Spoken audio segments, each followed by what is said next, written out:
C'est une délibération importante puisqu'elle vient faire un point d'étape sur une concertation lancée dès 2019 autour d'un projet dont déjà nous parlions depuis longtemps. Et il faut bien reconnaître qu'avec d'autres ici, je me suis battu pour que les boulevards, peu à peu, soient au cœur d'un nouveau projet urbain. Ce n'était pas une évidence après les transformations profondes qu'a connues notre métropole. Dès le démarrage, avec le comité de pilotage, lancement de cette concertation, la volonté, j'insiste, de finir les boulevards sur la rive droite avec la livraison future du pont Simone Veil, nous avions posé une ambition, je crois, extrêmement forte. Alors évidemment, il est difficile de parler de l'avenir des boulevards sans tout de même évoquer leur présent. Aujourd'hui, ils sont congestionnés, clairement, et si la pollution baisse, de ce que j'entends, c'est pas une boîte en verre, et la circulation qui passe ailleurs engendre forcément plus de pollution ailleurs. Donc la réponse actuelle est évidemment insatisfaisante et rien ne pourra se faire sans un changement en profondeur de cet espace-là.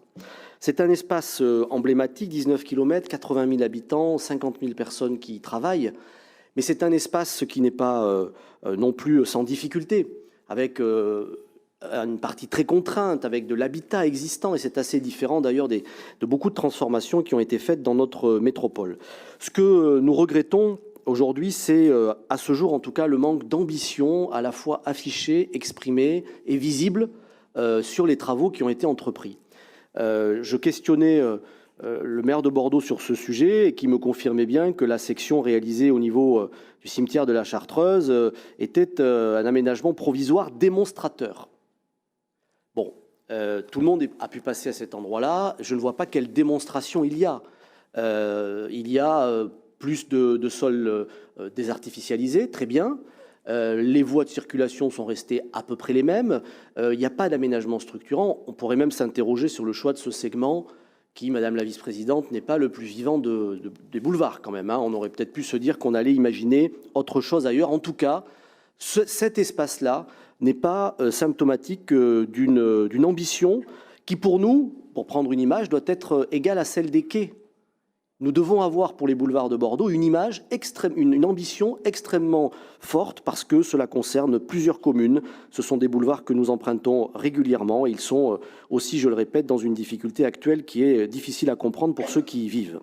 Ce que nous voyons aujourd'hui et ce que nous ne voudrions pas que cela devienne, c'est une somme de micros-aménagements qui ne dessineront pas un projet ambitieux.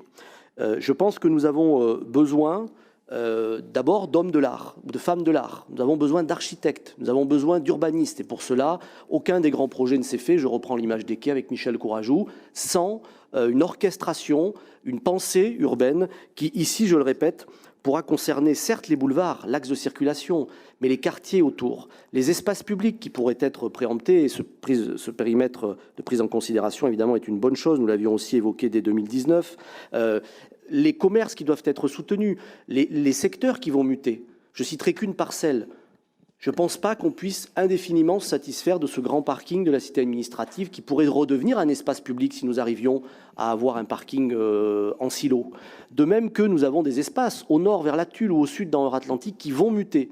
Est-ce que sur tout ça, on met de la cohérence, de l'ambition pour créer un véritable projet urbain ? Pour le moment, nous en doutons et nous le regrettons parce que ça pourrait être, au-delà du secteur impacté, une vraie dorsale de tout un nouveau projet qui viendrait irriguer à la fois les quartiers et les communes qui sont tout autour. Je ne serai pas beaucoup plus long, je vous dirais qu'il a été difficile de démarrer quelque chose sur les boulevards. Parce que c'est sans doute un secteur existant, construit, bâti, que nous connaissons et dont nous avons peut-être d'ailleurs du mal à imaginer comment il pourrait être radicalement différent. Je crois qu'il y a un magnifique potentiel à cet endroit-là. Et pour avoir été régulièrement accusé de n'avoir pas assez fait au précédent mandat, moi je pense qu'en 2026, nous aurons les mêmes boulevards qu'en 2020. Fondamentalement, je pense qu'ils n'auront pas changé. Et c'est ce regret et ce niveau d'ambition que nous ne voyons pas s'afficher aujourd'hui. Mais je le répète, nous allons voter évidemment cette délibération qui va dans le bon sens.